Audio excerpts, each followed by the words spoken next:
Hello everyone and welcome to a game a lot of you have requested from yesterday's match, Champions Chester CrunchLabs Masters, Alireza Firouzja versus Nepomniachtchi. This is the losers bracket finals, and the winner of this match goes back into the winners bracket to face Maxim Vashielagrab in the grand final. So if you remember, Alireza lost the MVL in the final. He dropped back into the losers bracket and he is now waiting for the winner of the match, Magnus versus Nepo. Nepo has defeated Magnus, and then Nepo went on to face Alireza for the privilege and honor to face MVL in the in the grand final. So this is one of the games, and it's truly a wonderful one. Features such a cool move that, of course, we will use in the pause the video moment. Let's check it out. Alireza has the white pieces and he opens with pawn to d4. And look at the clock times for this game. This is very important, as they will be repeating a game they already played in Romania in the Superbet Chess Classic. So okay, d4, knight to f6, we have knight to f3, pawn to d5 and bishop to f4. Alireza opts for the London system. c5 by Jan and pawn to e3. We have knight to c6, knight b to d2, knight to h5 going after the bishop, and d captures on c5. Everything the same as they've already played. Knight captures on f4, we have e captures on f4, and pawn to a5. Stopping ideas like pawn to b4 in the future. We have bishop to b5. Now the bishop cannot be challenged, so b5 is an excellent square for the bishop. We have pawn to e6, knight to e5, putting pressure on the knight on c6, and bishop to d7. We have knight captures, queen captures, and queen to f3. Nicely developing, preparing to castle queen side. We have queen to c7, and castles queen side. Bishop to e7, and the game that I've mentioned featured the move pawn to f5. Then Alireza went the queen to g3, and Jan traded queens with queen captures on g3.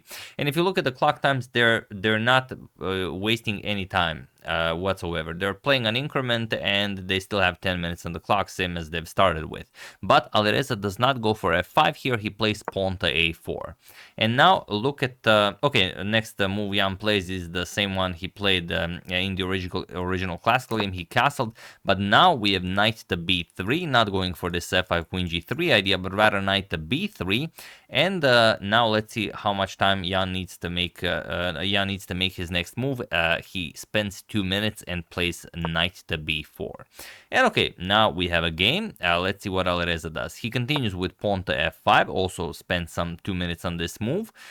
Bishop captures on c5, and now king to b1. Very useful, as if the bishop moves, you don't want queen captures on c2 to be checkmate. So even if it happens, maybe you can still survive with king to a1, and maybe you can use this to your advantage. So bishop to b6, threatening queen captures on c2. Pawn to c3, knight back to c6, and now f captures on e6. The problem with f6, even though it looks like a great move, trying to checkmate the black king, there's no good way to do it. How do you after g6? How do you go for mate? You cannot go to e3. The bishop covers that, and if you try something like queen h3, queen h6, then queen f4, you leave out control over this diagonal, and you allow black to gain hold of it, and black is now just better. So after knight to c6, f captures on e6. We have f captures and queen h3, putting pressure on the e6 pawn. Rook to f6 defending, and rook h to e1. Alireza piling up on that e6 pawn. We have queen to f7. Rook to h6 is better, but queen to f7 was played in the game. And now pawn to f4, stopping the pawn from advancing, but also offering the pawn for rook captures on e6. We have rook to h6 going after the queen, even though you could trade, but then the d5 pawn just becomes too weak. You're going to lose that as well. And it's just not worth it. The central pawns are much more valuable. So after f4, we have rook to h6, and now queen to g4. Rook captures on h2, and queen captures on e6. Offering a queen trade, Jan happily accepts. We have queen captures, rook captures, and rook captures on g2. We have rook captures on d5, and now rook to b8. There is no really a better move here for Jan, or rather there's no good move here for Jan. He does play rook to b8, but now Alireza's position is completely winning, but it's not easy to see why. It's remarkable that Alireza paused this in a rapid game, so feel free to pause the video and try to locate this brilliancy while I give you a couple of seconds.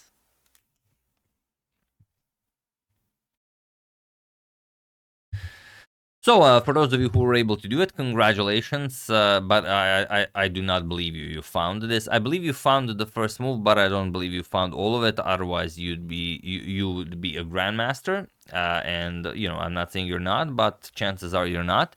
And for those of you who just want to enjoy the show, it is bishop to c4. This is the move, and now you're threatening all sorts of nasty discoveries. And you're probably wondering, but what's the deal here? We're just going to move the king, and that's exactly what Nepo played. So what's the problem? The problem is rook to b5, the second move you had to see, threatening the bishop. And if you move the bishop to a weird square, then you're just going to capture the knight, pawn captures, and the rook on b8 hangs. So again, you're probably wondering, but what's the problem? We're just going to defend the rook. Now there's no rook captures on c6, but now I will reveal the problem. Rook captures on b7. That's the problem. And now if rook captures, rook to e8 is just a nice back rank checkmate. So this is what Alireza saw when he found this bishop to c4 move, because it allowed all of the following moves. So okay, Jan has to move the pawn in front of the king to prevent checkmate, h5. Now rook captures on b8, knight captures, but the party goes on. Rook to e7, and you cannot save the bishop. You can save the bishop, but then you're going to lose the knight. If you move the bishop, rook e8 check just picks up the knight. So knight to c6, attacking and defending, but rook to c7. And this is how Alireza wins. Jan now has to try to win the game using his past h1 or maybe get a draw. But it's very, very hard to imagine. h4, rook captures on c6 with check. h3 and bishop to d5, attacking the rook here. Rook g1 check, king to a2, pawn to h2, but now rook to c8 with check. We have king h7 and bishop to e4 with check. Now you cannot go to h6. If you go to h6, this is checkmate. The pawn covers g5 and the bishop covers g6. So you have to play g6, but that also means you have to give up the bishop on a7. Rook to c7 with check, king to h6, and now rook captures on a7. And while Jan can win the bishop, it doesn't really do all that much. He tries rook e1 to maybe Alireza does something weird, but Alireza just plays bishop to d5, and he was in this position on move 39 that Jan Nepomniachtchi resigned the game, as there is nothing more to be done here. Second game ended in a draw, and that means Alireza wins the match, and he will face Maxim Vachier-Lagrave in the grand final of this spectacular event. So here you resign because other than h1, there's really nothing more to be done here. Captures, and you're just up a full knight. Also, you're up 2 pawns, so of course this will be completely winning. And now Alireza goes into the winner's bracket, and he will face, like I said, MVL in the grand final for the main prize.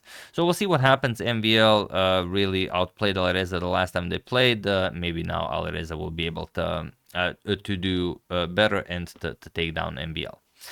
So yeah, that's the game. Hope you guys enjoyed it. Very nicely played by Alireza. I would like to thank Peter Ibilik, an anonymous person, Ahmad Soita, Joe Lennox, and Austin Wheeler for your contribution to my channel. Thank you a lot. I really appreciate it. As usual, you can check 2 of my previous videos here. Thank you for watching, and I will see you soon, continuing to check up on your wonderful suggestions and whatever else happens in the chess world.